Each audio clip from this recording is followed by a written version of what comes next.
Raúl Méndez, presidente del Patronato Panamá Viejo.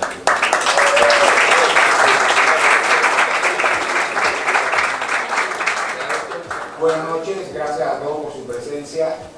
En la noche de hoy hemos organizado esta tertulia para honrar a los soldados de la independencia.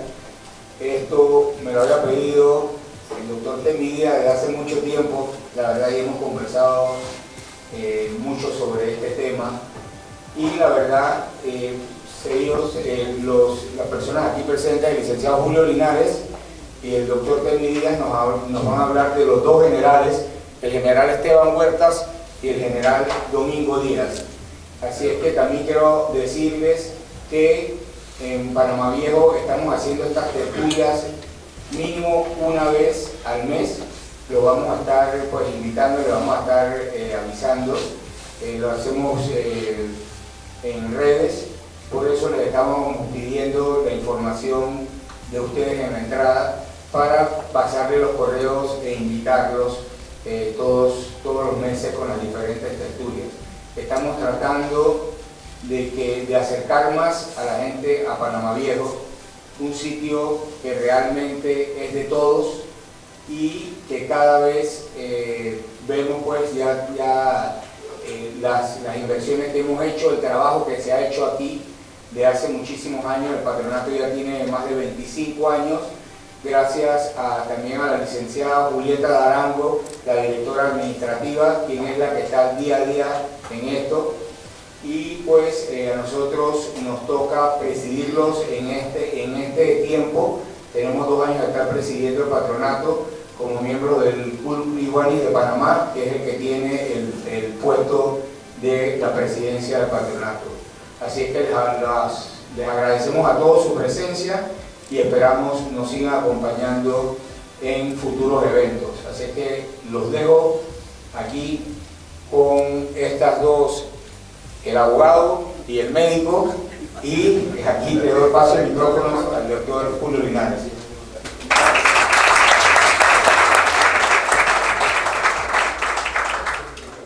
Permito que llenaste el salón. Sí, que llenó Esteban Huertas y Domingo Díaz. Quiero agradecer en primer lugar al Patronato Panamá Viejo por este coloquio que nos permiten dar esta noche, muy humildemente. Y quiero agradecer también a mi amigo Temístocles Díaz Strunz, compañero de andanzas de La Salle. Él es un poquito más viejo que yo, él es promoción 76, yo soy promoción 80. Y compañero también de temas políticos y sobre todo de las medias canchas de basquetbol. Cuando jugábamos juntos no nos ganaba nadie. Así que para que sepan, aquí está José Ramón que puede dar fe de eso. Entonces, como la noche de hoy pertenece a Temístocles Díaz y yo estoy tal vez medio colado, yo cometí el atrevimiento de decirle a Temístocles, de pedirle hablar primero, porque de repente si él hablara antes que yo y me tocaba a mí, se iba a ir todo el mundo. Los días enteros iban a partir. Así que él como caballero que es a carta cabal, digno bisnieto de uno de los generales de la independencia, me dijo: Julio, no te preocupes, tú puedes comenzar a hablar. Entonces, como los temas de hoy, que son los generales de la independencia y la guerra de los 1000 días, son temas que dominan casi a la perfección el doctor Díaz, yo lo que voy a hacer es una especie de introducción, tal vez de lo que sería la base, el fundamento, las razones de este episodio dramático y espantoso que fue la guerra de los 1000 días para el istmo panameño en su momento, tal vez el peor que hemos vivido y tal vez el peor para Colombia, por lo menos hasta esa época, hasta ese momento. Y es que para mí la guerra de los 1000 días es el ejemplo de un conmocionado, de un convulsionado siglo XIX colombiano, donde veíamos a los liberales contra conservadores, centralistas contra federalistas, veíamos gólgotas contra draconianos, en fin. El colombiano del siglo XIX no tuvo la capacidad de arreglar sus temas institucionales y políticos. por medio del diálogo, por medio de la conversación. Y por eso sufrieron todas estas guerras fratricidas que eran heredadas por el Istmo panameño, y eso fue creando en los ismeños una animadversión contra Colombia. Por ejemplo, en 1851, cuando llega a la presidencia de Colombia el primer presidente liberal, José Hilario López, es ese presidente el que decide, inicia la abolición de la esclavitud, una fecha que aquí no celebramos, que es el 21 de mayo de 1851. ¿Y qué pasó? Los conservadores se pusieron bravos y le declararon la guerra a José Hilario López.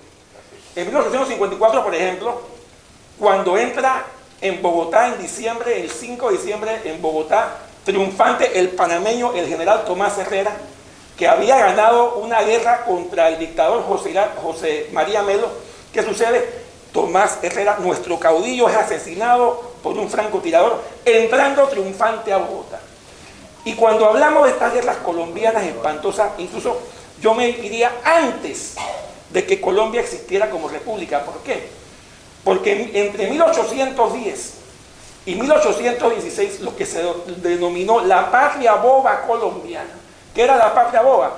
Fue un momento en la cual, a pesar de que Colombia no era un estado independiente, iniciaban los movimientos revolucionarios. Y habían dos líderes, que eran Antonio Nariño, que era centralista, y Camilo Torres, que era federalista. Y en el medio de una pelea contra los españoles, se enfrascan ellos dos en una guerra civil. Entre ellos mismos, colombianos en el medio de un movimiento de independencia. Entonces, de repente se dan cuenta, se acuerdan que el enemigo común era España, eran los realistas. Lamentablemente ya era demasiado tarde. En ese entonces Simón Bolívar iniciaba sus pasos como revolucionario y tiene que exilarse en Jamaica. Y sencillamente el Imperio Español retoma nuevamente lo que era en ese entonces la Gran Colombia. Y todos estos movimientos concluyen con la Guerra de los 1000 días. Y antes de pasarle ya, porque no quiero ser extenso, porque no es el tema en verdad, estoy dando una breve introducción. La inestabilidad colombiana era tal que ni siquiera se ponían de acuerdo con la denominación del país. Por ejemplo, Colombia nace institucionalmente con la convención de Cúcuta, pero con el convenio de Angostura de 1819 y con la convención de Cúcuta de 1821, donde se denomina República de Colombia. Entonces viene en el 32, cambian a el Estado de la Nueva Granada. En el 43 cambia a la República de la Nueva Granada. En el 58, después de los estados soberanos que crea Justo Arosemena, nuestro pensador, se denomina la Confederación Granadina. Viene en 1861 cuando Tomás Cipriano Mosquera se levanta en armas, crea los Estados Unidos de Colombia. Y entonces en el 63, en la Convención de Río Negro, se crea lo que sería eran los Estados Unidos de la Nueva Granada, y en el 63 con la Convención de Río Negro son los Estados Unidos de Colombia, hasta el 86, 1886, con la regeneración de Rafael Núñez, donde se crea el nuevo nombre República de Colombia, que es el que existe todavía, ¿verdad? Así es. Entonces este es el pantallazo general del por qué la guerra de los 1000 días. La guerra de los 1000 días fue una continuación de la estela fratricida de las confrontaciones colombianas durante el siglo XIX. Así que lo dejo ahí, le paso el micrófono a Temístocles para que entonces iniciemos el tema ya de la misma guerra de los 1000 días. Gracias. Bueno, buenas noches, gracias.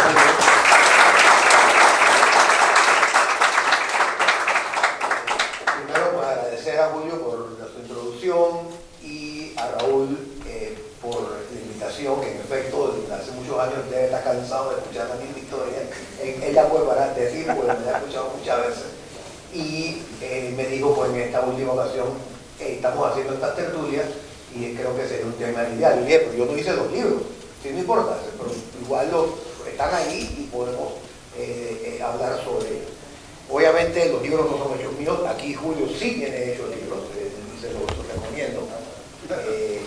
Este sí es un gratis, de verdad, yo aquí estoy muy improvisado, estoy todavía escribiendo el libro de la historia de Panamá tal cual como mi papá me la contó. y todavía estamos caminando hasta que un día terminemos.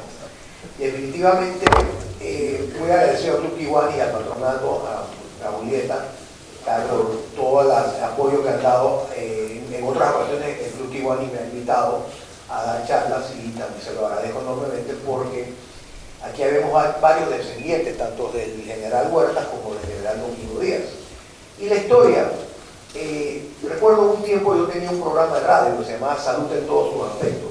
Y ese programa de radio hablaba de salud política que no era muy buena y salud histórica. Entonces yo un día hablaba de historia, otro día hablaba de política, otro día hablaba de salud. Y por eso se llamaba Salud en todos sus aspectos.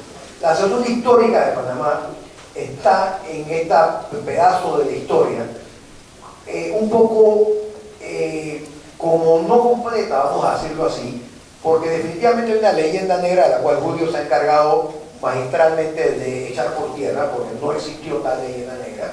A nosotros no nos independizó una potencia extranjera, no somos hechos en Wall Street, y hay todo un antecedente previo, de que sí ayudaron, de que sí evitaron una batalla campal de la independencia final en la ciudad de Panamá, cierto. De que hubiera habido una batalla fuerte en Colón, cierto. Pero de que la íbamos a ganar, especulativo. Pero cierto también, porque habíamos más de 1000 panameños armados esa noche con experiencia bélica. Y lo más bonito de todo esto es que los dos bandos que formaron los soldados de la independencia, que se pusieron de acuerdo en base a sus dos generales, esos dos bandos lucharon entre sí, uno contra otro, en la segunda etapa de la guerra de los 1000 días, que empezó el 16 de septiembre, día de cumpleaños del cuñado del pueblo. 16 de septiembre de 1901 empieza la segunda etapa de la guerra de los 1000 días, con la llegada, la primera etapa, para recordar, terminó en el puente Caledonia, con la capitulación del ejército liberal, capitulación que firma Carlos A. Mendoza, el abuelo, el primer presidente liberal de la República de Panamá y abuelo del autor del libro Domingo Díaz, el Bayardo panameño en la guerra y en la independencia. Carlos A. Mendoza firma la capitulación del ejército liberal ante el descalabro de la batalla del puente Caledonia. El análisis de esa primera etapa es interesante, está bien documentado en el libro hecho por Carlos Mendoza y Vicente Stamato, dos historiadores de verdad, así como Julio, que se han escrito, pero que está muy bien documentada todos los acontecimientos desde la invasión en el Momotombo el 31 de marzo de 1900 por el doctor Porras, que venía desde Nicaragua con un cargamento de armas y con un ejército o con un destacamento de personas. Dos liberales ayudaban a los liberales de ese momento en Panamá, en la guerra de los 1000 días, Eloy Alfaro, presidente de Ecuador en el momento, liberal, y el general Zelaya, presidente de Nicaragua. Estos dos eran los que ayudaban realmente a los revolucionarios liberales en Panamá. Al llegar el otro Porras a Punta Bovica el 31 de marzo de 1900, empezando la primera etapa de la guerra de los 1000 días, son apresados en la ciudad de Panamá todos los liberales santaneros. 199 personas fueron apresadas inmediatamente, que eran los que tenían identificación clara de que podían participar en un movimiento revolucionario contra las fuerzas conservadoras que estaban en control del gobierno en Panamá. Y durante la batalla de los 1000 días, que dicho sea paso, es imprescindible restaurar la plaza de los 1000 días. Está en la Plaza 5 de Mayo, una pequeña placita donde tienen a Mahatma Gandhi, que es un símbolo de la paz. ¿Qué hace Mahatma Gandhi en una plaza que conmemora una batalla? Una incongruencia absoluta, y esto debe ser subsanado en un futuro. Y ahí debe haber un monumento exclusivamente a un momento que realmente impactó significativamente en que nosotros nos pudiéramos independizar posteriormente, como voy a tratar de llevarlos no a convencerlo, sino a explicar de que en realidad eso ocurrió así. Terminada la primera etapa de la guerra de los 1000 días, donde el hermano o el hijo mayor del general Domingo Díaz dio valía, y que aquí hay un descendiente de él, lo vi por ahí, el coronel Temístocles Díaz, quien como su corta juventud se fue con Domingo de la Rosa, grandes amigos. Domingo de la Rosa, Temístocles Díaz, eran compañeros inseparables. Se fueron a luchar con el ejército liberal en el área de Ecuador, logrando destacarse con la toma de Tumaco, dominaron todo el Pacífico colombiano, llegaron hasta casi Buenaventura, derrotando sistemáticamente al ejército conservador, y fue el autor, Temístocles Díaz Arosemena, fue el autor de las consignas secretas de claves con las que se comunicaba el ejército liberal. Eso le ganó, él se fue para allá como un muchacho y regresó con el rango de coronel.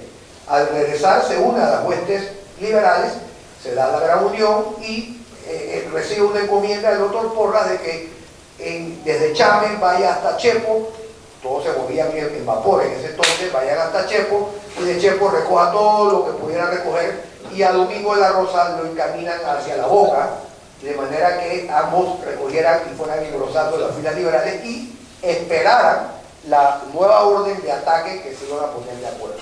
En la capital estaba un general que no aceptó el liderazgo real que tenía el doctor Porras en ese momento, en la primera etapa de la guerra de los 1000 días, él era el presidente del Partido Liberal del Istmo, que al entrar en guerra se convirtió en el que tenía la jefatura del Ejército Liberal del Istmo en Panamá. Sin embargo, el general colombiano Emiliano Herrera, que no debe ser confundido con Benjamín Herrera, que es la tercera etapa de la guerra de los 1000 días, Emiliano Herrera, él era un militar de carrera y dijo: yo no voy a aceptar eso, yo soy militar y yo soy el que manda. Entonces el Ejército Liberal estuvo dividido en esa circunstancia, y eso trajo como consecuencia, tuvieron un buen éxito en la Negra Vieja, agarraron al ejército conservador entre dos flancos, y eso los ayudó a ganar la batalla de la Negra Vieja.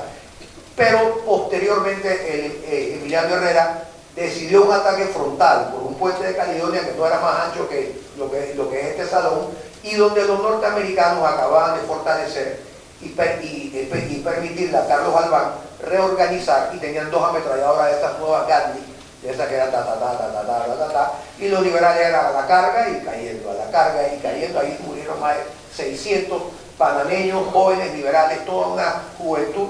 Entre ellos, pues, Temístocles Díaz fue uno de los que más cerca llegó, quedó a un costado de lograr llegar hasta donde estaban su cuerpo quedó a un costado donde estaban las ametralladoras, y murió también Juan Mendoza, Joaquín Arosemena, en fin, una serie de familiares, todos nuestros aquí presentes, que ese día perdieron su vida, pues, vanamente, y se terminó la primera etapa de la guerra de los 1000 días. Los soldados de la independencia, del lado liberal, estaban presos en las bóvedas. Ahí ocurrió un incidente muy bonito cuando el cónsul británico trata de interceder, porque se decía que los liberales ya iban a arrasar con los conservadores, y trata de interceder porque se había corrido la voz de que el cuartel Chiriquí lo habían puesto con dinamita, de manera que si los liberales entraban, volaban a todo el mundo, entre ellos a los 199 presos que estuvieron ahí por más de 4 meses, estuvieron ahí varios meses, en condiciones muy infrahumanas, y todo eso está narrado en este libro, que poco se conoce, y es interesante, pues, de que esta historia, este libro está totalmente documentado. Este libro lo documentó Vicente Tamato con toda la bibliografía en las bibliotecas de Bogotá. O sea, este libro, de las memorias del general Esteban Huerta, es lo que el general escribió de su puño y letra, o sea, lo que él vivió. Pero dirías, bueno, ¿dónde está esto? ¿En qué biblioteca? Bueno, esto es lo que él vivió, esto fueron sus vivencias. Sin embargo, este otro es lo que está en las bibliotecas. Esto está totalmente sustentado y documentado y no admite ninguna duda. No tengo yo que decírselo. Esto es lo que ocurrió. Y el cónsul británico intercede con Albán y le da permiso a Albán que vaya y que saque solamente a Domingo Díaz de la cárcel, porque, vaya, no vas a matar a Domingo Díaz ahí.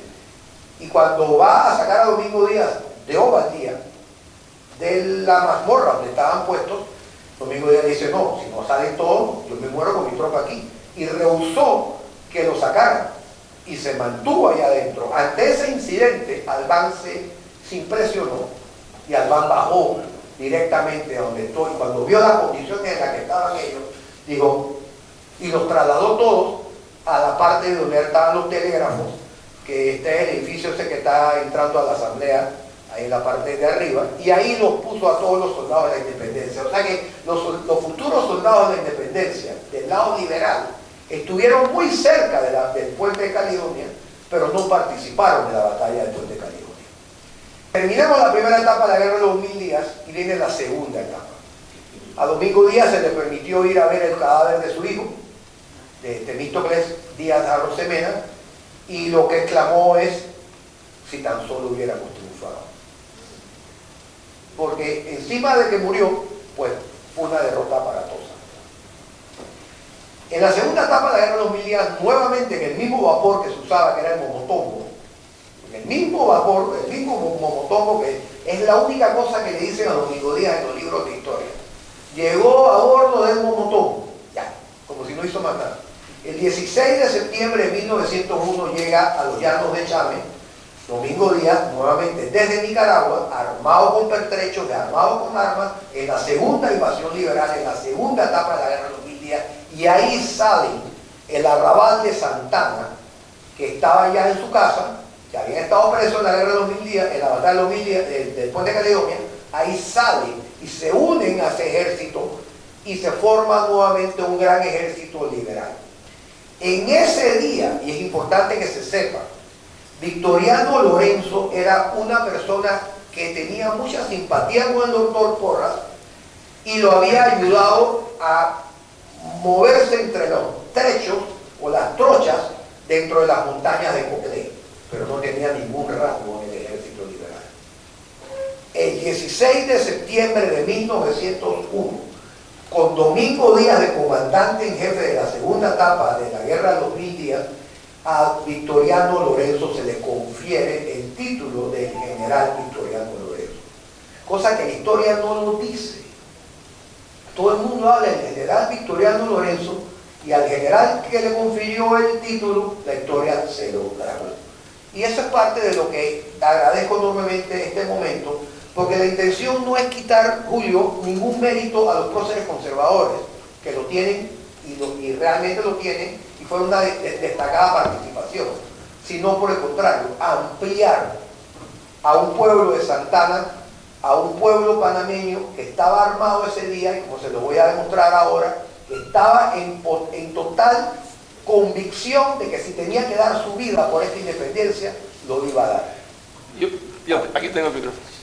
Aprovecho para hacer un paréntesis importante. Y tiene que ver con un par de anécdotas sobre el puente del Caledonia. Ya tú dijiste, Temi, que Domingo Díaz de Ovaldía perdió un hijo, Temístocles Díaz Arosemena. Efectivamente, Carlos Antonio Mendoza, expresidente de la República, perdió un hermano. Juan Mendoza. Pablo Arosemena de Alba, expresidente de la República, perdió otro hermano por el lado liberal. Es más, como anécdota, Pablo Arosemena y Manuel Amador Guerrero son los únicos personajes que fueron presidentes de la República y presidentes del Estado soberano. Así es. Y además, quería mencionar que en la guerra de los 1000, en el puente de Caledonia, en la batalla del puente de Caledonia, fallece Rolando Linares, hermano de mi abuelo paterno Enrique Linares Ovaldía, quien fuera uno de los miembros del consejo que firmara el acta de independencia. Y para los que no saben también, Enrique Linares Ovaldía era primo segundo de Domingo Díaz Arosemena. O sea, yo soy primo cuarto de Temi, así por favor tratenme bien. No, entonces ella quería dar esa anécdota. Además, hay otro tema interesante. Hay un tema interesante. Porque se habla, y Temi creo que de eso habló algo. Se critica la leyenda negra, critica la independencia o la separación de Colombia. Para mí independencia, pero yo no voy a entrar en ese tema porque es un tema que para otro coloquio. Se critica porque no hubo derramamiento de sangre. no hubo derramamiento de sangre. Entonces, ¿qué pasa? Cuando no hay derramamiento de sangre, no hay una epopeya heroica y no hay estos héroes grandes que estimulan las películas que vemos en Hollywood. Entonces, no hubo derramamiento de sangre, pero por una razón muy sencilla. Panamá no tenía la capacidad bélica, no tenía la capacidad militar, política, etc., para enfrentarse a Colombia, mucho menos a Estados Unidos. Y por eso es que interviene, y aquí entro con el tema, y me decía Temi con mucha razón, que no se trata de echar a un lado a los conservadores, porque es verdad, nosotros pareciera que viéramos a los conservadores como los grandes líderes. No, el Arrabal tiene su mérito. Domingo Díaz, la independencia tuvo un factor decisivo, o dos factores decisivos para mí. Uno fue la cuasi milagrosa unión conservadora y liberal entre dos grupos que se habían matado hasta un año antes. Cuando decimos que los panameños no nos ponemos de acuerdo, aquí hay un ejemplo, como dos grupos que se habían asesinado entre ellos terminaron uniéndose por una causa común. Eso por un lado. Y hay dos factores para mí importantes, y yo sé que tú lo vas a hablar ahora porque es tu tema, que es el comportamiento de Esteban Huertas como miembro, como cabeza del ejército del Batallón Colombia, y por supuesto de Domingo Díaz de Ovaldía. Uno tenía las armas y Domingo Díaz tenía el arrabal. Entonces, esa combinación de factores de dos personas que se habían enfrentado recientemente es lo que nos lleva a la separación o independencia. Y en estos factores no se involucró a los Estados Unidos, ahí no apareció los Estados Unidos. Para nada. Los Estados Unidos aparecen después cuando mandan los 7 acorazados. Pero todo lo que tiene que ver con los detalles, que muy bien está explicando Temístocles, esos detalles son hechos y actos de panameños, no de norteamericanos ni de panameños. Así que esa era la... Siguiendo en esa línea, Julio, exactamente en la segunda etapa de la guerra de los 1000 días, los dos bandos se enfrentan. Para esa época Esteban Huerta llega a Panamá, como él describe muy bien, en el libro que él describe, el primero describe su llegada a Panamá, sus primeros tiempo en Panamá y su primera parte de cómo él participa en todos estos movimientos. En la segunda etapa de la guerra de los 1000 días, los liberales logran grandes éxitos, se toman Colón, se tomaron Colón, lograron también tomarse Taboga, le lograron quitar y derrotar a Albán en su barco, se lo quitaron y lo convirtieron y lo pintaron en un barco y le pusieron el nombre de Domingo Díaz. Pero Albán se quedó sin barco. Y si no se da ese incidente, Albán no muere después, un año después. Y si Albán no muere, no fuéramos independientes, porque hubiera mantenido el control, hubiera estado todavía al mando y no hubiera, como el general Huertas, apoyado el movimiento. Entonces son pequeñitos detalles que llevan una cosa, lleva a la otra. La toma por Domingo Díaz del vapor Darién, creo que era el nombre en ese momento, del general Albán, y que se quedó sin barco, es lo que hace que él en la tercera etapa de la guerra de los 1000 días tenga que estar artillando un barco comercial para ver cómo salía a contrarrestar a Benjamín Herrera, que había llegado a Tonosí con un destacamento muy grande, pero ya estoy en 1902, ya estamos hablando de la tercera etapa. La segunda etapa de la guerra de los 1000 días, el ejército liberal tiene que capitular porque sufre una serie de derrotas a lo largo del área del nuevo emperador en diferentes posiciones. Pero los norteamericanos permitieron al general Albán subir y atravesar la línea del ferrocarril y agarrar desprevenidos a los liberales por un lado. Los liberales no pueden subir, pero a los conservadores sí se lo permitieron.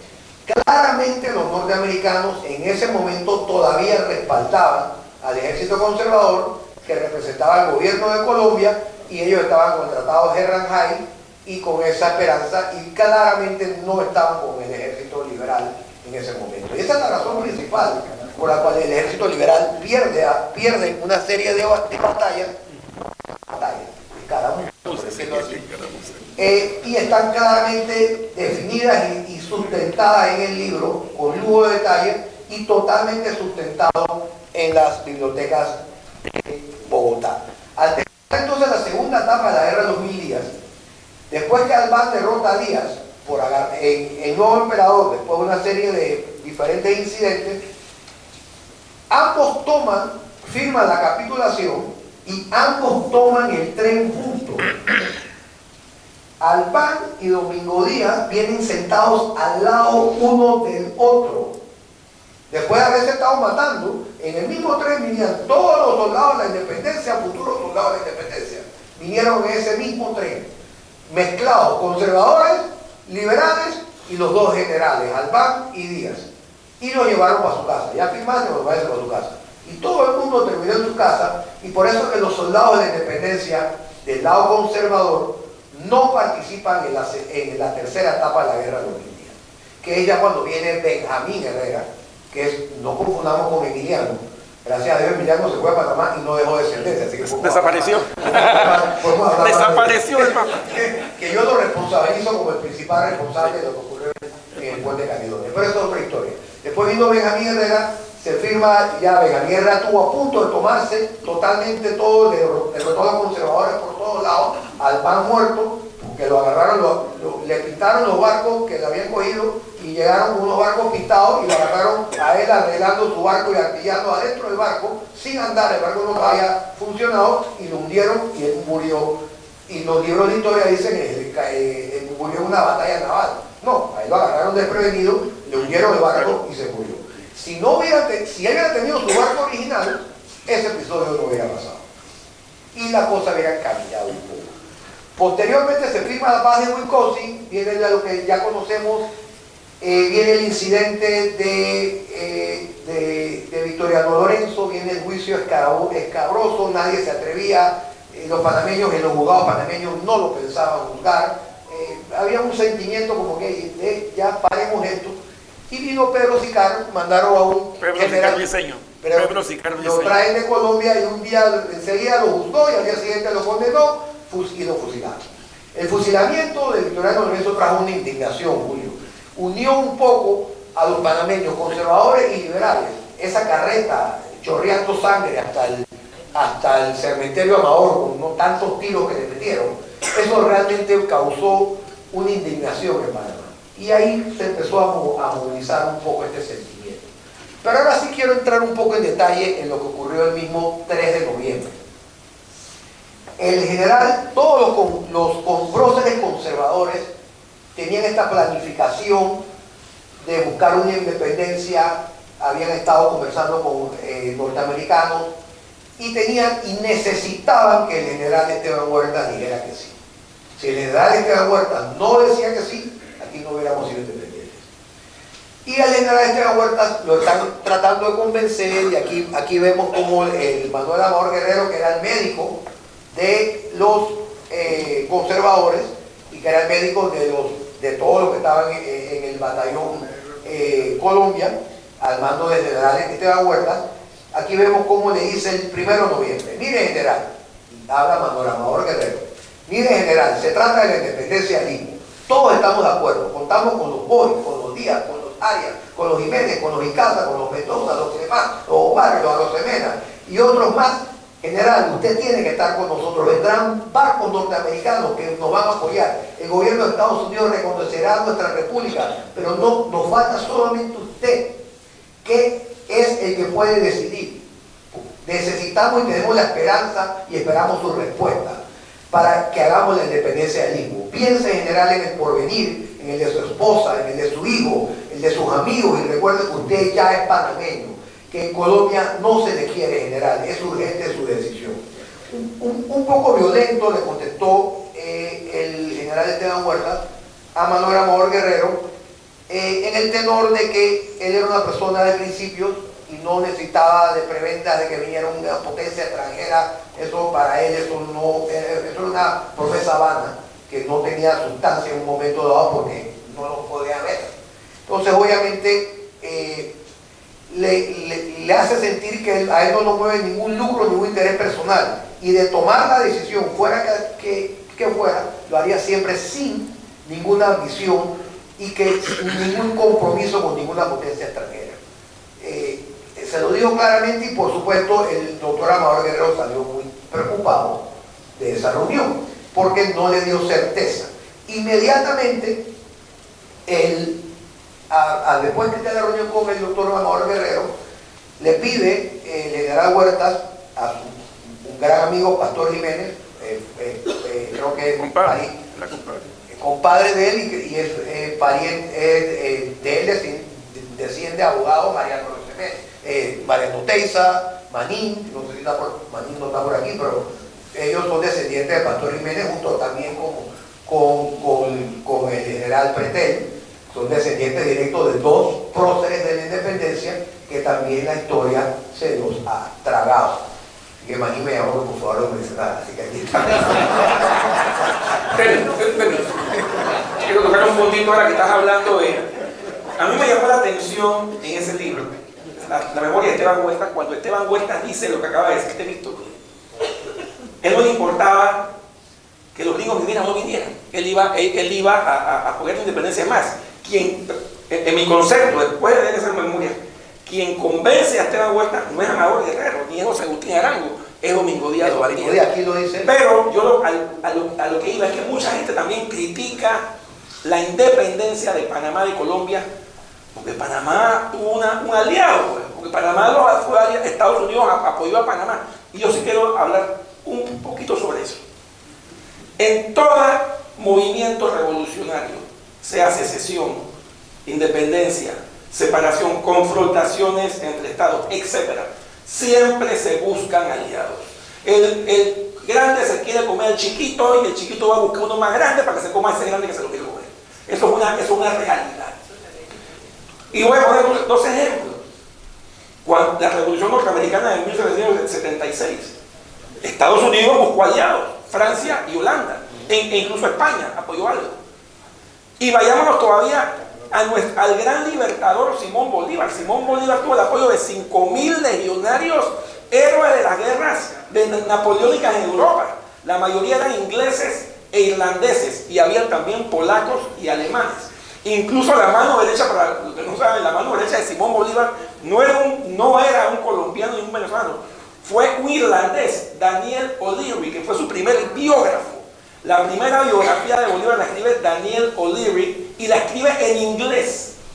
Incluso uno de los grandes generales de Bolívar era José María Córdoba, y es asesinado por Bolívar, por O'Leary, porque Bolívar se lo pidió porque se le había volteado. Igual Santander se le volteó a Bolívar en su momento. Y antes de darle la palabra, retomando el ejemplo de las confrontaciones colombianas, me viene a la mente cuando ya Simón Bolívar al final de su vida, y ya era que ya estaba prácticamente abandonado, después de haber presidido una Colombia que se estaba desintegrando, él suelta una frase: he arado en el mar.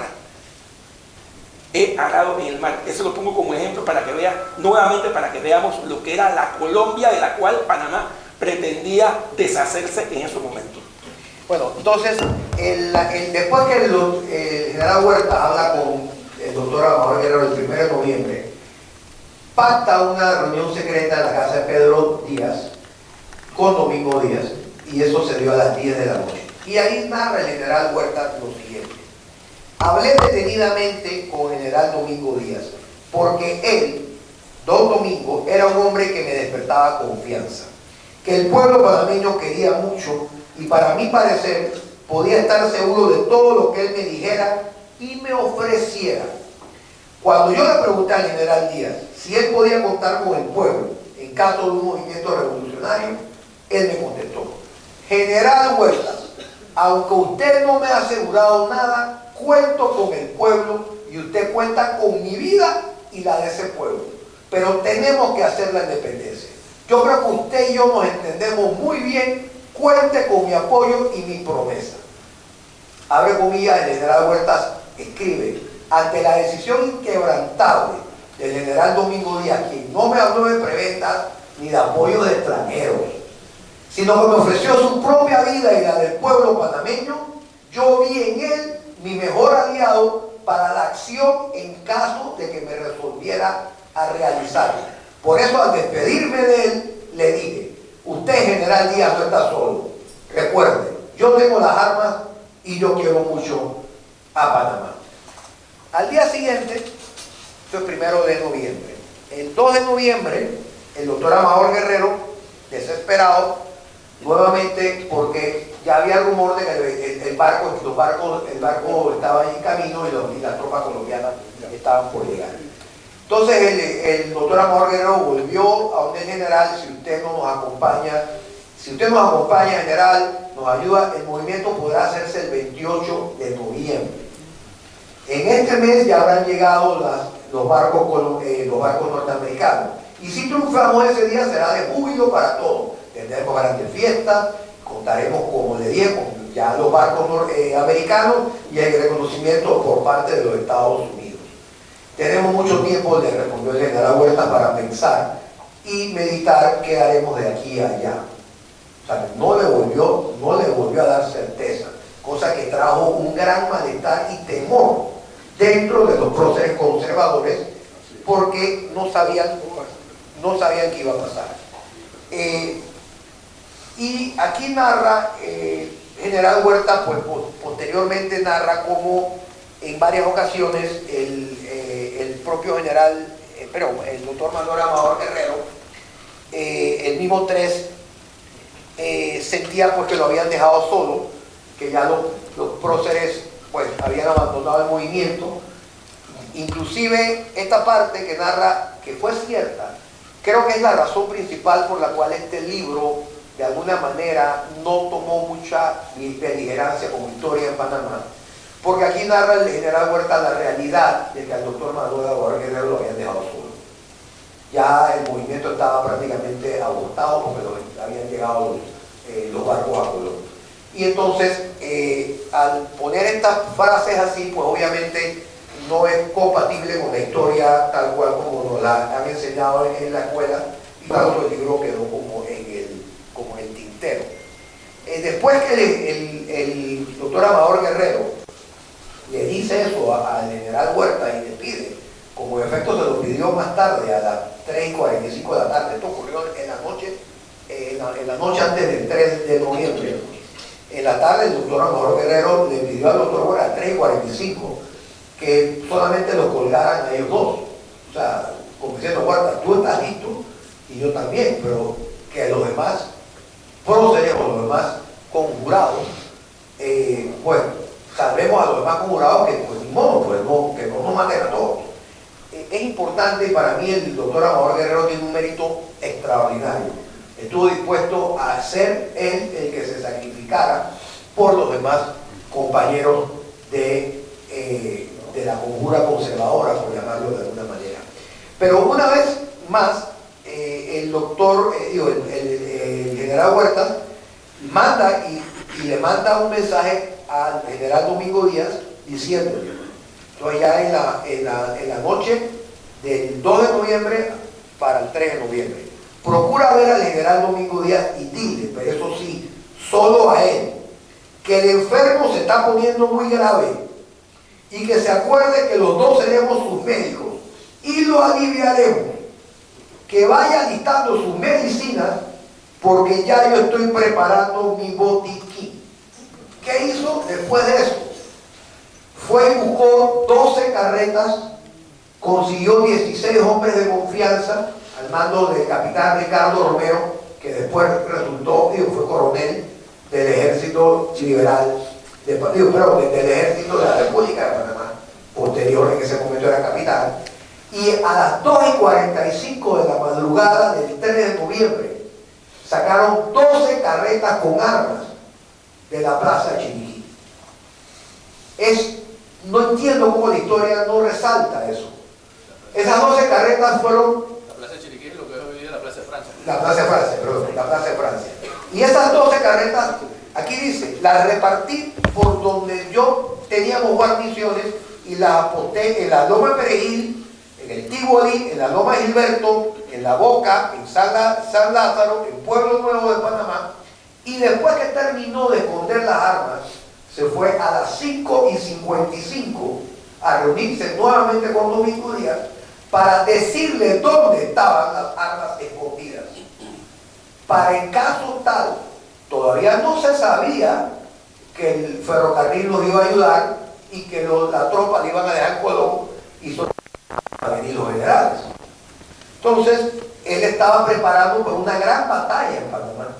En caso de que vinieran las tropas colombianas, los liberales con experiencia bélica de Santana, del arrabal de Santana, se armaran y junto con su batallón, que en ese momento llamado Batallón Colombia, que le respondía a él, entre los dos, entonces contrarrestar a los colombianos. Por supuesto, a largo plazo no teníamos capacidad para aguantar lo que venía de vuelta, pero ese día sí nos lo ganamos. El hecho es que a las 5:30 de la mañana, 5:55, cuando se encuentra con Domingo Díaz lo recibe y lo primero que le dice es: con que el enfermo está grave, general. Me dijo, dice el general Huerta, pues dice el general Díaz, pues no hay que preocuparse. Si es necesario, yo le daré mi sangre para que se salve. Posteriormente ya supimos la historia, la gran intervención que tuvo el ferrocarril, la ayuda de los próceres conservadores que tienen todo el mérito del mundo, lograron que el encargado del ferrocarril nos ayudara y solamente trasladara a los generales y la tropa la dejaran en Colón a mando del coronel Torres. Eliseo Torres en Colón. Y entonces viene la tropa. Ese 3 de noviembre, la tropa llegó como a las 10 y tanto de la mañana a lo que era la plaza lo que hoy es la plaza 5 de Mayo, donde está el museo actualmente Reina Torres de Araúz, que en ese momento era la estación de ferrocarril. El general Huerta fue a recibirlo con vestido de tal, con todos los honores, y le hizo todos los honores. Y en 3 ocasiones narra aquí el general Huerta cómo estuvo a punto de que lo mataran los generales. Había uno que la más decía: dispárale, mátalo, sácalo. Y lo estaban tratando de separar de su tropa. Y lo invitaron a tomar champaña al Hotel Central, y él le echó una excusa y no fue. Y que no estoy vestido para ir al Hotel Central, yo estoy vestido de militar y no tengo mi traje formal de ir allá. En ese entonces las reglas eran muy claras y muy así, con una gran nobleza en estos militares. Y le responde: no, póngase, lo esperamos, póngase su ropa, póngase la ropa de salida, pues te la pone y no hay demás. La Huerta no aceptó eso y los generales fueron para el Hotel Central. Pero cuando iban caminando, todo el pueblo los escuchó viendo cuando el general Ramón Amaya exclamó: ¡qué hermosos árboles! Ahí podemos colgar bastantes cabezas. Y señalando el más alto, grande árbol de acacia, digo: este está bueno para el de Huertas. Ellos tenían claramente instrucciones precisas de acabar con Huertas y acabar con cualquier movimiento revolucionario que existiera en Panamá. Cuando los generales van al Hotel Central, los jóvenes liberales, no Domingo Díaz, que no era tan joven ya para la época, los jóvenes liberales tratan de ir a matar a los generales en el Hotel Central o a arrestarlos. Y el doctor Amador Guerrero le dice: cálmese, todavía no estamos seguros que nos está apoyando el general Huerta. ¿Cómo ustedes van a hacer eso? Porque todavía el doctor Manuel Amador Guerrero no tenía certeza de qué es lo que estaba ocurriendo, si iba a tener el apoyo o no. Posteriormente viene el incidente de las 2:30 de la tarde, donde casi nuevamente matan al general Huerta en el patio, pero lo vieron muy cerca de la tropa y decidieron retirarse. Y nuevamente ocurrió un incidente a las 5 y tanto de la tarde, cuando el general Huerta llega nuevamente y lo convidan a dar un paseo por allá arriba, en la bóveda arriba. Y lo separan de la tropa momentáneamente, y Huerta se da cuenta de que me han llevado a un lugar donde aquí sí no estoy indefenso. Entonces rápidamente, con astucia, dice: oye, hay unos movimientos en la ciudad, todo esto está prendido, creo que van a haber unos disturbios. Espérense, generales, déjenme ir a bajar a poner orden, tengo que hacer unos cambios de guardia porque aquí nos pueden agarrar de sorpresa. Y se les escabulló a los generales y llegó entonces y reunió a una oficialidad que les estaba diciendo, aquí está el discurso que les dio, cómo les dijo, y les dijo procedan y vaya. Entonces él quedó en la parte de arriba de la baranda, y entonces los fueron a donde están los generales y llegaron y arrestaron a los generales. Capitán Salazar arresta a los generales, le pone una bayoneta al general Tobar y empiezan de una vez: ¡Huerta! ¡Huerta! ¡Huerta! ¿Qué está pasando? ¡Huerta! ¡Huerta!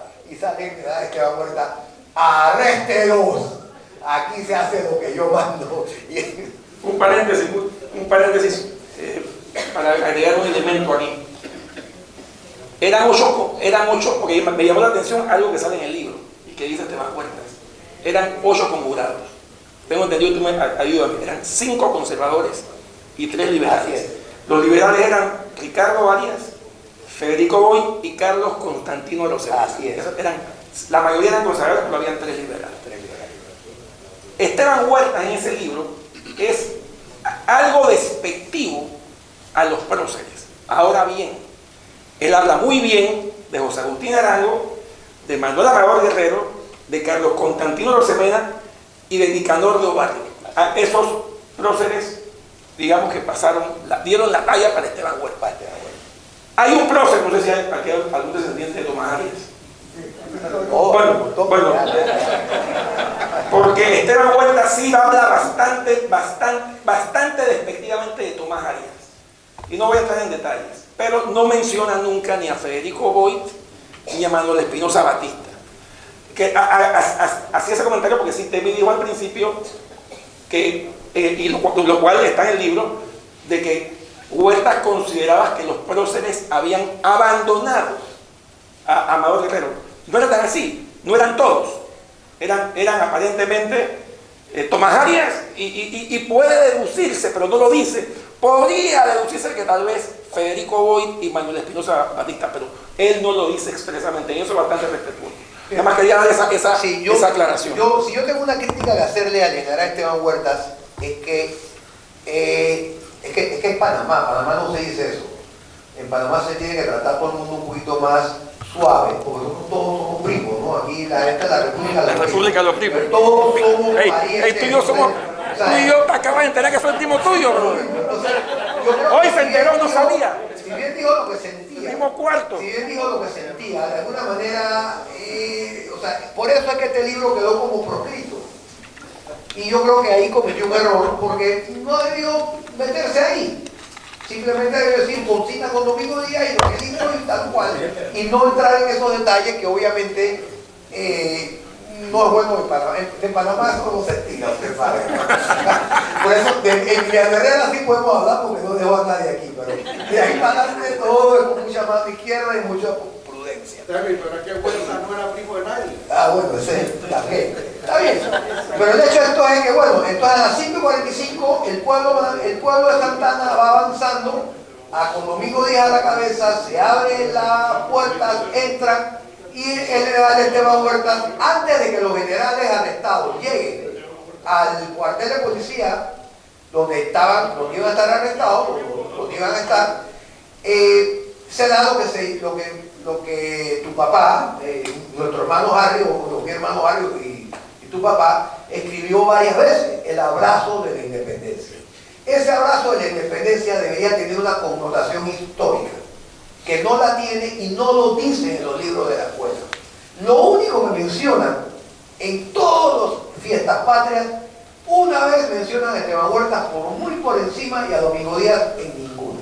El abrazo de la independencia se dio entre Domingo Díaz y Esteban Huertas en la plaza hoy de Francia.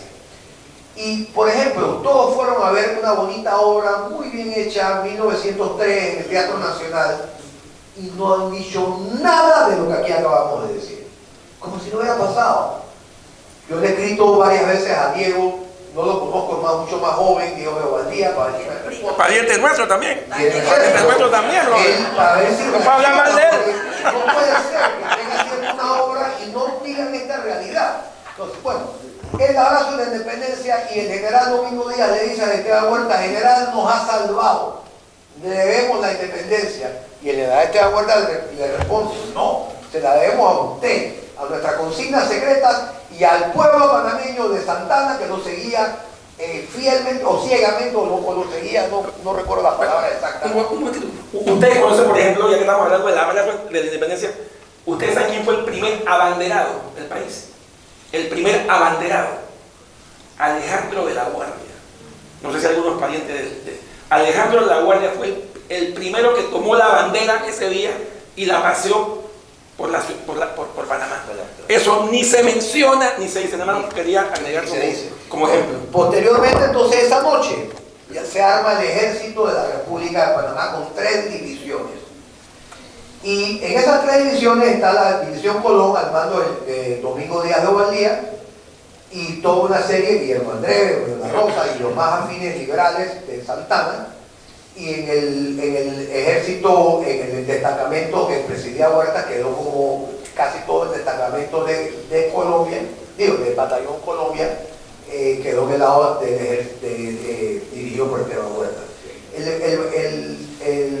La división Colón está apuntada en el cuartel Las Monjas y era la primera línea, esperando a los colombianos y que iban a venir. O sea, nosotros tenemos que tener certeza, nosotros los panameños estábamos dispuestos a independizarnos ese día. Posiblemente hubiéramos necesitado ayuda posterior. Sí, no lo niego porque como bien dices, quizás no teníamos la capacidad bélica para contrarrestar un ejército colombiano en forma que viniera posteriormente. Pero ese día la suerte estaba echada y nosotros nos íbamos a independizar por nuestros propios medios, con o sin los norteamericanos. Y eso es importante que se sepa y que se sienta con orgullo, porque aquí hay libros que dicen la República de Wall Street. No podemos aceptar eso. Panamá fue un estado independiente durante todo el siglo XIX. Nosotros perdimos, como bien señaló Julio, y que está muy bien descrito aquí también en la primera etapa, cuando hablan de José Manuel María Díaz, un episodio muy interesante también, pero está muy claro que Panamá es un estado independiente. Panamá perdió su condición de estado independiente, unido a otros estados independientes en los diferentes nombres que tuvo la nueva República de Granada, el Estado Confederado, todos los nombres que pasaron. Perdimos la condición de Estado en 1886, cuando la Constitución centralista de Rafael Núñez nos quitó el estatus de Estado y nos puso a un departamento, pero por debajo de los demás departamentos de la República de Colombia, porque no teníamos autonomía, dependíamos directamente de Bogotá. Lo que se decidiera en Panamá se decidía en Bogotá, cosa que no pasaba en los demás departamentos de Colombia, que sí tenían un gobierno local y una cierta autonomía, a pesar de ser todos parte de la República de Colombia. Quedamos subyugados a menos que departamentos, y eso nos duró 17 años. Y hay varios incidentes aquí. Un incidente en 1885 donde Domingo Díaz logra evitar una masacre por parte del ejército colombiano al pueblo de Santana, poco conocida, interesante, totalmente documentado. Igual que también está totalmente documentado cómo el arrabal de Santana llega al poder político-económico, al poder político, no tanto económico, pero por lo menos político. Hasta 1861 los santaneros no tenían ni poder ni político, ni económico, ni judicial. Y fue consecuencia de lo que ocurre con Tomás Cipriano de Mosquera y toda esa historia que está muy bien detallada aquí, y un cabildo abierto donde los líderes santaneros, amigos de Manuel María Díaz García de Paredes, que era amigo de Mateo Iturralde y que era amigo de Buenaventura Torroso, líderes santaneros que tuvieron que estar en la clandestinidad por mucho tiempo y que después fueron cada uno de ellos gobernador de Panamá por mucho tiempo. Y de hecho, Buenaventura Torroso fue el mentor del doctor Porras, fue el que lo consiguió y lo ayudó a educarse. Y o sea que Buenaventura Torroso tuvo una destacada participación posterior. Pero en el momento cuando se hace el cabildo abierto de Santana en 1961 y queda Manuel María Díaz de gobernador, pero en 1861 y queda Manuel María de gobernador, nombra a Mateo Iturralde jefe de gobierno y a Buenaventura Corroso jefe de la policía. Y es la primera vez que Santana tiene poder político. Y lo primero que lograron fue educación gratuita en el istmo. Por eso a Mateo Iturralde se le considera el padre de la educación. Pero el gobernador que lo compró, la historia se lo tragó. Y esto estamos aquí tratando de hacer justicia histórica.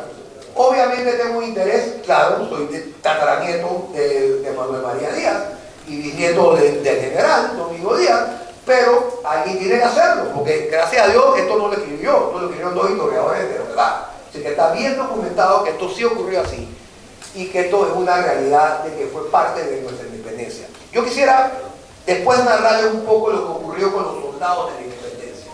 Ya dejé para ir soltando y unos vinitos que tenemos por ahí. Ya para Asertivo, asertivo. Para ir ya Se soltando está congelando. para ir soltando la guitarra, yo nomás quiero darles el último punch de lo que ocurrió con los soldados de la independencia. Yo creo que ha quedado claro que de no haber existido los soldados de la independencia no hubiéramos tenido independencia. Yo creo que queda claro de que los soldados de la independencia con experiencia bélica se unieron en dos grupos que increíblemente habían estado peleando y matándose entre ellos, y un año después eran todos parte de un ejército y una gran familia panameña. Eso queda claro y contundente. Pero ¿qué les pasó a los soldados de la independencia? 4 de abril de 1904 fueron todos destituidos, disueltos, ni gracias le dieron. Chao. ¿Se fueron? ¿Y qué pasó en 1906 en las elecciones, en las elecciones municipales? Hubo 7 muertos, 321 heridos y centenas de presos liberales porque votaron gente que no tenían que votar, y hubo una escandalosa elección donde los liberales perdieron aparatosamente casi todos los escaños, cuando mayoritariamente eran mayoría por lo general en Panamá. Entonces, a raíz de eso y de todos esos disturbios, Domingo Díaz de Ovaldía, con el doctor Porras, que ya tenía sus derechos ciudadanos restituidos en 1905 y ya estaba incorporado a la vida política de Panamá, y junto con Pablo Arosemena, su cuñado, él estaba casado con Elisa Arosemena, hermano de Pablo Arosemena, Domingo Díaz de Ovaldía se lleva a doctor Belisario Porras, a Pablo Arosemena y él, por supuesto, a Estados Unidos, y hablan con el Departamento de Estado. Y le dicen a los norteamericanos: oigan, ustedes están construyendo un canal en un lugar que ustedes van a supervisar las elecciones que vienen, o ustedes van a construir un canal en medio de una guerra civil. Porque esto va a haber guerra civil, lo que viene aquí es bala por todos lados. Y entonces las elecciones de 1908, el tribunal electoral fueron los gringos, pero los norteamericanos. Sí, eso debe decir norteamericanos. Fueron los norteamericanos. Y esa fue la garantía, pero no quedándose así, para asegurarse el triunfo liberal. ¿Qué hicieron? ¿Qué hizo Domingo Díaz? Un poco de nepotismo, pero postuló de presidente a su tío, a José Domingo de Ovaldía, que era conservador. Pues postuló a José Domingo de Ovaldía. Ahí empezó todo. Postuló a José Domingo de Ovaldía de presidente, que era conservador, y con eso dividió el Partido Conservador. Pero para asegurarse el voto popular, puso a Carlos Mendoza, que era uno de los firmantes del Acta de la Independencia, junto con Eusebio Morales del lado liberal.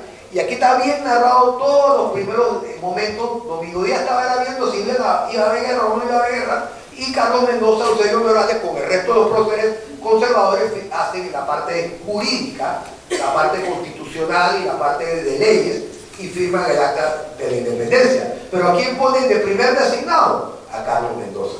Entonces tienen el voto del arrabal, el voto popular liberal y el parte del voto conservador, y por supuesto se ganaron a Ricardo Araferos, que pues, de modo, en ese momento pues, no podía ganar en esas circunstancias. ¿Y qué les ocurre a los soldados de la independencia? Los liberales a los cargos. En vez de la carga, regresaron a algunos soldados de la independencia a ser parte y se les hizo en parte justicia, porque fueron nombrados en posiciones de gobierno, tanto conservadores como liberales, y había una preferencia para poder darle una justicia a esos soldados de la independencia que los habían despedido en 1904, el 4 de abril de 1904. Viene el gobierno de José Domingo Valdía, ya mayor de edad, bueno, más joven que muchos de nosotros aquí, pero que ese entonces era viejísimo. El promedio vivía 45 años, así que imagínense, ya él muere siendo presidente, llega el primer presidente liberal, Carlos Mendoza, y posteriormente entonces viene la época del doctor Porras, que es una época de toda una década, y obviamente la historia se quedó más o menos como la historia conservadora y nadie se preocupó por ampliarla un poco más. Y se quedó tal cual como está y como la conocemos hoy en día. Y yo lo último que quiero yo señalar es que de las últimas cosas de Domingo Díaz de Ovaldía, aún en su muerte, en su funeral, en enero de 1913, él murió en diciembre de 1912, mientras lo traían de Nueva York, porque murió en Nueva York, llegó aquí, el barco, la cosa. El funeral fue en enero de 1913, estaba el doctor Porras de presidente y obviamente el que dio el discurso por el doctor Porras fue el doctor Mendoza. Él pidió porque obviamente era muy afín a él. Y ese día quiero leerles una carta del gobierno de Colombia, que tenía un liberal de presidente en ese momento. Y ahí es donde Colombia pasó la página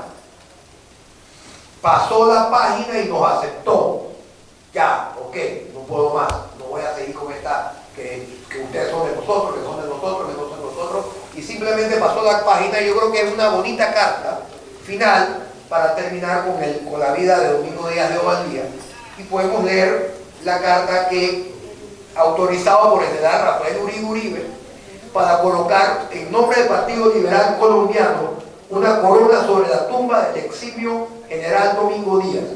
Cumplo conmovido tan noble misión. Tribuno es este que la justicia ordena, que la gratitud impone. El viejo luchador ha caído, no por cierto a los embates de las huestes enemigas. Nos lo arrebata el rayo del incógnito, el mismo que ha de herirnos a todos en nuestro turno. El viejo luchador ha caído, y el Partido Liberal Colombiano, a quien dio el ilustre extinto, cuando tuvo, hijo, bienes, prestigio, luces, entusiasmo y aliento, se ha estremecido hondamente con su muerte. Nosotros los liberales colombianos tenemos para con el general Díaz la deuda que contraen los partidos con sus buenos servidores. Por eso, en este duelo nos corresponde nuestra parte del dolor. En hora de la desgracia, las almas elevadas olvidan los agravios. Esta corona os demuestra, señores, que en estos momentos los liberales colombianos olvidamos los resentimientos y solo recordaremos que en un tiempo en que todos nos llamábamos colombianos, fuimos juntos por ásperos y sangrientos caminos, y en heroico empeño hicimos el ofrecimiento de nuestras vidas por la salvación de Colombia, cosas muy imposibles de borrar. Hay algo más fuerte que el nudo que nos une los cuerpos y el que enlaza los corazones. Rotos los lazos materiales entre Colombia y Panamá, subsisten los indiscutibles vínculos que nos unen el alma colombiana y al alma panameña. Prueba de ello es esta espontánea declaración de paz. Muerto el general Díaz, el liberalismo colombiano se asocia al panameño para ahorrar los restos mortales de uno de sus jefes más queridos y observar, señores, que cerca de la tumba del general Domingo Díaz, el Partido Liberal Colombiano y el Partido Liberal Panameño se dan el primer franco abrazo. No fue el general Díaz elemento inapreciable únicamente para su amigo político. La sociedad en que vivió hace con su muerte una sensible pérdida, ha tenido con su muerte una sensible pérdida. Su corazón era ánfora desbordante de bondades. Sus manos dadivosas estuvieron siempre prontas a la limosna y al auxilio, y era tanta la exequia propensión al bien de su alma que su mayor pesar era haberse obligado a negar algo que se le pidiera. Un poeta dulcemente ha dicho que sobre la tumba del amante brotarán convertidas en flores las ternezas que dejó de decirle a su adorada, que floreciente, maravillosa brotaría de esta tumba si flores se convirtieran todas en las buenas obras que hizo en la larga vida el general Domingo Díaz. Posteriormente a eso, Panamá y Colombia nos reconoció y lo demás es historia. Somos un país que nos une la historia, pero independiente cada uno. Bueno, Temístocles, hay que tomar vino. Sí, señor. Llegó la hora de... Así que, de parte de mi primo cuarto que se acaba de enterar que somos primos, le doy las gracias a todos ustedes. De verdad, el mensaje importante de Temístocles Díaz es dar a conocer el hecho de que independientemente que la separación de Panamá y Colombia no hubo derramamiento de sangre, no fue una guerra campal, no fue una epopeya heroica, ese día el pueblo de Panamá estaba dispuesto a tomar las armas y a hacer la guerra, y ese día la iban a ganar, independientemente de que después hubiésemos necesitado los acorazados. Todo se formó de otra manera, pero lo importante es el mensaje de Temi. Lo felicito, le doy las gracias y a tomar vino. Una cosita más, yo quería agradecerle a todos y recordarle, este libro yo quiero, Carmen, quiero volver a hacerlo. Yo le pedí permiso a Carmen, que es descendiente directa de Esteban Huerta, porque en verdad el derecho de autor es Esteban Huerta, no yo. Pero quiero volver a hacer una edición nueva. Ese es el único que te queda, ese es el único. Este es el único que me queda a mí. Oye, Espérate, yo tengo... me he dado cuenta el 3 de noviembre de 1903 lo cerca que estuve de no conocer a Tlacarme. Yo tengo el mío, tengo el mío. ¿Tú me lo diste?